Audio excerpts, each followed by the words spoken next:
तो आज हम बात करते हैं फिजिक्स का डर लास्ट 7 डेज में कैसे डिस्कस किया जाए।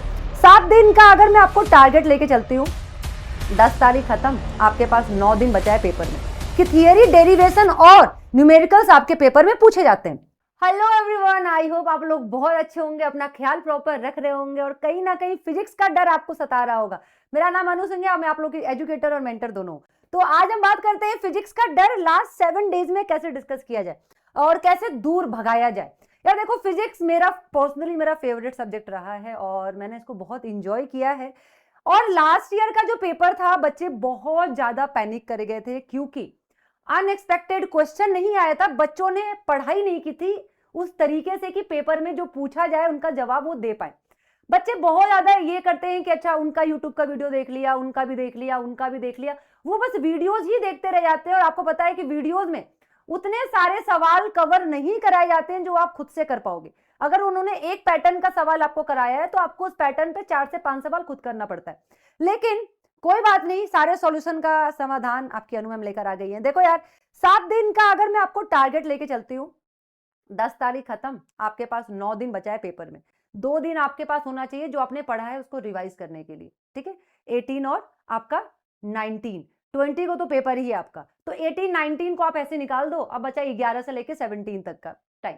जब आप पढ़ाई करने बैठ रहे हो तो सबसे पहली बात आपको अपने आप से पूछना है कि, या आपको ये जानना है कि फिजिक्स का पेपर कैसा आता है। ऑब्वियस ही बात है, आपको नहीं पता फिजिक्स का पेपर कैसा आता है। लास्ट ईयर बच्चे सोच के कुछ और गए थे लेकिन आ कुछ और गया। और जिन बच्चों ने प्रॉपर अच्छे से पढ़ाई किया हुआ था उनके फिजिक्स के पेपर में कोई प्रॉब्लम नहीं आया था। प्रॉब्लम उन बच्चों में आया था जो बच्चे लास्ट तक भी परेशान रह गए, वीडियोज ही देखते रह गए, उन्होंने खुद पे ध्यान ही नहीं दिया, सेल्फ स्टडी करा ही नहीं। तो सबसे पहले तुम लोग कमेंट बॉक्स में लिख दो कि तुम लोग सेल्फ स्टडी करने के लिए तैयार हो, तभी तुम कुछ कर सकते हो लाइफ में, ठीक है। अब बात कर लेते हैं कि देखो यार, अगर फिजिक्स की बात आती है तो फिजिक्स में थियरी होती है, डेरिवेशंस होते हैं और न्यूमेरिकल्स भर के होते हैं। अब लास्ट टाइम न्यूमेरिकल्स ज्यादा आ गए थे और बच्चों ने इन दोनों पे कमांड किया हुआ था कि अच्छा, डेरिवेशन तो करके ही आ जाएंगे। लेकिन लेकिन लेकिन लेकिन बेटा, आपने थियरी पढ़ ली है, पढ़ ली, डेरिवेशन भी आपने कर लिया। मैक्सिमम बच्चों ने डेरिवेशन रट लिया होगा, कर लिया होगा। लेकिन जो डेरिवेशन के जो फाइनल रिजल्ट्स आते हैं उसी को फॉर्मूला बोलते हैं। ऑब्वियस सी बात है, उन पे आपको न्यूमेरिकल सॉल्व करना है कम से कम 20 से 25 हर डेरिवेशन पे। अगर आप हर डेरिवेशन और हर फॉर्मूले पे अगर आपने 20 से 25 क्वेश्चन सॉल्व कर लिए तो आप समझ जाइए कि आप फिजिक्स के पेपर में फोड़ने वाले हो, आग लगाने वाले हो। आपको कोई बीट करने वाला नहीं है, एग्जामिनर भी परेशान हो जाएगा। तो पहले आपको यह समझना है कि थियरी, डेरिवेशन और न्यूमेरिकल्स आपके पेपर में पूछे जाते हैं। वेटेज कैसा क्या रहेगा वो भी हम डिस्कस करेंगे। अब देखो यार, तुमने सैंपल पेपर देखा क्या बेड़ू? नहीं देखा। Last year sample paper release किया गया था सीबीएसई के थ्रू और बच्चों ने सैंपल पेपर को सीरियस नहीं लिया था क्योंकि सैंपल पेपर ही थोड़ा टफ था उनका। तो बच्चों ने सोचा कि भाई सैंपल पेपर ही तो है, प्रीवियस ईयर करके जाएंगे। नहीं बेटा, सीबीएसई आपको सैंपल पेपर क्यों रिलीज करके देता है? ताकि आपको मालूम पड़ जाए कि आपका जो पेपर आने वाला है उसका लेवल क्या रहने वाला है।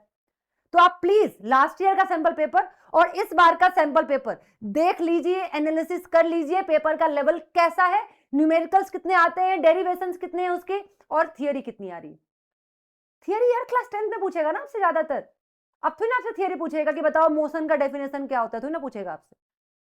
तो ये आपको सैंपल पेपर देखना बहुत जरूरी है। कहां मिलेगा? सीबीएसई की वेबसाइट पे जाइए, सैंपल पेपर में जाइए, जाके चेक कीजिए लास्ट ईयर का और इस साल का। आपको मालूम पड़ जाएगा कि इस बार आपका पेपर कैसा आने वाला है। नेक्स्ट, अब जो आपको फाइनल जो आपको कमांड करना है बेटा, एनसीईआरटी के वो जो बॉक्स वाले जो एक्सपेरिमेंट्स होते हैं उनसे भी क्वेश्चंस आएंगे। खास करके वो बॉक्स एक्सपेरिमेंट्स जो होते हैं ना बेटा, बॉक्स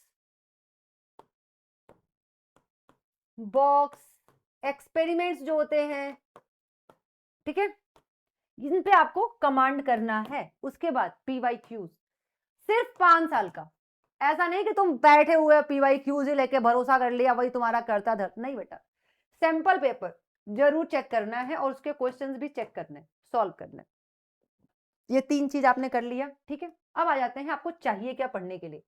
एक तो आपको इंपॉर्टेंट क्वेश्चंस चाहिए, फॉर्मूला सीट चाहिए, कंप्लीट पीवाईक्यूज विद सॉल्यूशन चाहिए, ग्राफ चाहिए और नोट्स चाहिए। ये इतना आपको चाहिए ही चाहिए आपकी प्रिपरेशन अगर आपने अभी स्टार्ट की है उसके बाद भी, कि अच्छा आपके पास एक नोट्स है तो आपने यहां से पढ़ाई कर ली उसके बाद आपने उसके फॉर्मूले देख लिए, उसके डेरिवेशंस देख लिए, ग्राफ, अच्छा डेरिवेशंस भी देख लेना बेटा, यहाँ पे फॉर्मूले में ही डेरिवेशंस लिख लेंगे, ठीक है,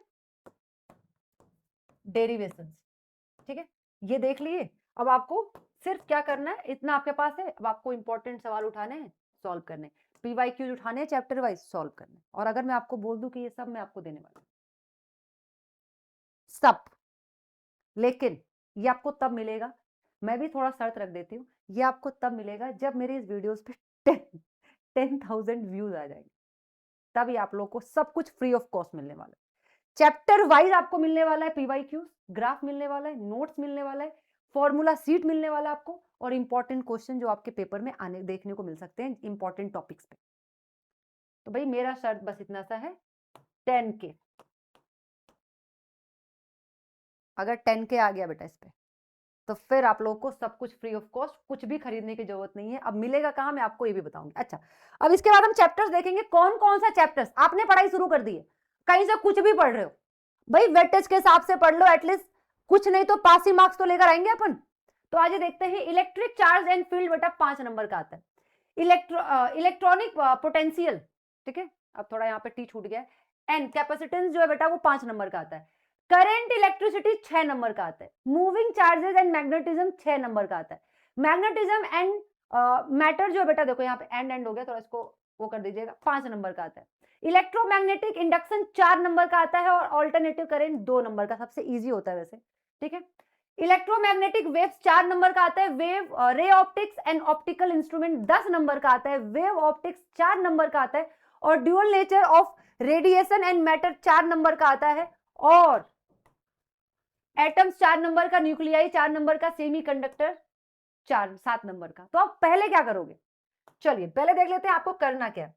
पहले आप उठाओगे बेटा, ये टफ है लेकिन सबसे ज्यादा मार्क्स वहीं से बन रहे हैं, फिर आपको उठाना है सेमीकंडक्टर, खत्म, एक दिन में आपको 2 चैप्टर निपटा लेने, ये फर्स्ट डे का है, एक दिन में आपको ये 2 चैप्टर निपटा लेने हैं। उसके बाद हम चलेंगे अपने इलेक्ट्रॉनिक चार्ज, नहीं पहले हम ज्यादा वेटेज वाले को टारगेट कर रहे हैं, करंट इलेक्ट्रिसिटी और मूविंग चार्ज, हम ये मैग्नेटिज्म, हम ये 2 चैप्टर निपटा लिए। उसके बाद हम निपटाएंगे 5 नंबर वाले, ठीक है, अच्छा इसमें हम 2 लगा दे रहे हैं, अब इसमें देखो 1 2 3 1 2 3, ठीक है, ये हो गया हमारे 5 नंबर वाले, और एक हो गया हमारे पास मैग्नेटिज्म, ये हो गए 5 नंबर वाले, इनको निपटा लिया, 3 दिन, तीसरा दिन खत्म। अब हमारे पास 4 दिन अभी भी बचे हुए हैं, ठीक है, अब हम 4 दिन में निपटाएंगे 4 नंबर वाला, 1 2 3 4, 1 2 3 4, ठीक है, उसके बाद 1 2 3 4, 1 2 3 4, अब इतना ही निपटा लेते हैं, हमारा 4 दिन खत्म हो चुका है। अब हम आएंगे अपने आखिरी के 5वें दिन पे, 1 2 3 4 5, 1 2 3 4 5, उसके बाद नहीं, ये तो हम इसको बिल्कुल एंड में निपटाने वाले हैं, ठीक है। अब हमारे पास खत्म हो चुके हैं 5 दिन, छठे दिन बैठेंगे और थोड़ा सा रिवीजन करेंगे और इस वाले को निपटाएंगे। छठे दिन तक आपके चैप्टर, अब एक दिन में अगर तुम 2 चैप्टर्स नहीं खत्म कर पा रहे हो तो फिर तुम सोच लो कि तुम्हारी पढ़ाई और तुम कहां पे क्या टॉप करने वाले हो। एक दिन में तुम्हें 2 से 3 चैप्टर्स खत्म करने हैं, और खत्म कैसे करने हैं बेटा, मैराथन देख लो किसी के, वन शॉट्स देख लो 2x की स्पीड में, और इतना हो गया हमारे पास, 7 दिन हमारा निपट चुका है बेटा, यहीं पे खत्म हो चुका है, 7 दिन 5 दिन, 2 से 3 चैप्टर खत्म करना है। अपने दिन को प्लान करो कि कल सुबह उठेंगे, सुबह उठते ही ये चैप्टर ये चैप्टर ये चैप्टर खत्म, और जो चैप्टर पढ़ोगे उसके एनसीईआरटी के important question, PYQ, sample paper के क्वेश्चन, डेरिवेशन, न्यूमेरिकल्स और थियरी सब निपटाना है। जब तुम किसी के वन शॉट के थ्रू देख रहे हो तो तुम्हारा तो एनसीईआरटी के इंपॉर्टेंट क्वेश्चन, तुम्हारे डेरिवेशन, न्यूमेरिकल्स और थियरी वहीं पे हो जाएंगे। उसके बाद बच्चा पीवाईक्यू, सैंपल पेपर और इंपॉर्टेंट क्वेश्चन, उसको 1 घंटे लेके उसको सॉल्व कर लो, लेकिन एक चैप्टर पढ़ रहे हो उसका सब कुछ तुरंत खत्म करो। ये नहीं कि अभी पढ़ लिया फिर तुम 10 दिन बाद, 10 दिन तो टाइम ही नहीं भाई तुम्हारे पास, तुमने अभी पढ़ लिया, अब कल बैठ के बड़े क्वेश्चन करेंगे, तो फिर कल क्या करोगे भाई, कल का तुम्हारा कुछ और प्लान हो रखा है ना। तो भाई जब कल की प्लानिंग तुमने कर रखी है तो आज जो किया है उसे करके खत्म करो। अब ये डू और डाई वाला कंडीशन हो गया है। फिर उसके बाद रात में सोने से पहले तुमने जो भी पढ़ा है उसको जरूर रिवाइज करो ताकि एग्जाम तक वो आपके दिमाग में रहे, और सुबह उठते ही जो तुमने कल पढ़ा था उसको रिवाइज करो। फिर सुबह उठते ही अपना टारगेट उठा लो कि तुमने कल क्या क्या पढ़ना है और उससे कल क्या क्या खत्म करना है। अब अगर इतना नहीं करोगे तो बेटा तुम लोग तो फिर छोड़ दो। ये मेरी टेलीग्राम का लिंक है बेटा, आपको सब कुछ यही मिलने वाला है, लेकिन मैं देखती रहूंगी जिस दिन 10K हो गया, जिस दिन मतलब ज्यादा दिन है नहीं, अगर ये आज शाम तक ही 10K हो गया तो मैं आप लोग को सारी चीजें यहाँ पे प्रोवाइड करने वाली हूँ फ्री ऑफ कॉस्ट। पैसे लगाऊंगे मैं अपने, लेकिन आपको फ्री में मिलेगा। Thank you so much, all the best, पढ़ाई करते रहो। कोई भी डाउट हो प्लीज कमेंट सेक्शन में बताते हुए जाइएगा, ठीक है। और आगे की वीडियोस के लिए वीडियो को शेयर और सब्सक्राइब कीजिएगा और चैनल को सब्सक्राइब कीजिएगा।